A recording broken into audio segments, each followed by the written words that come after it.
Okey, tengah gunung aku hanya bawa Panadol saja. Aku makan pun tak berkesan weh, nak dekat sepepan aku habiskan macam tu sama je.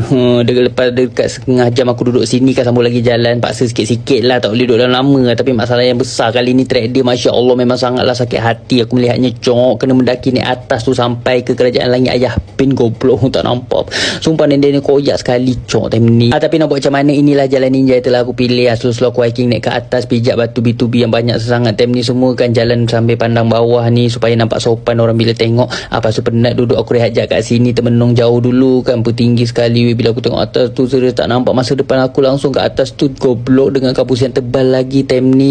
Dengan salji dah start turun pula, tak tahulah nak happy ke nak sedih salji turun weh. Rasa nak give up pun ada tadi sebab kepala aku sakit sangat-sangat ni, rasa nak pecah. Lepas tu tak habis lagi dengan ditambah pula dengan ribut taupan malaria sekali dengan salji dah start turun lebat sesangat pula ni. Apakah hujannya aku lalui ni? Dah macam tersesat kat alam bunian pun ada time ni, putih je depan aku ni, hidup lagi ke aku weh. Slow aku mendaki dan terus mendaki dengan penuh kesabaran dan tekad yang kuat. Alhamdulillah sampai sudah aku di atas sekali. Baru aku tahu kat atas ni rupanya ada kubur cok seram. Tapi bukan kubur yang ada orang duduk kat bawah ni tak. Lebih kepada macam tugu peringatan gitu untuk pendaki-pendaki yang meninggal masa naik gunung Everest lah. Ni lebih kepada memorable macam tu lah. Aku pun tak duduk lama kat sini, takutnya jadi kubur aku juga nanti. Sebab terlampau sejuk sangat, dah beku dah jadi jemari aku. Aku pun langsung sambung jalan lagi cok. Memang tebal lah salji time ni. Putih abu-abu dah sekeliling aku ni. Kalau aku tahu dah nak salji ni aku bawa sirap tau, boleh terus buat ABC. Time ni letak kacang sikit cincau memang sedap.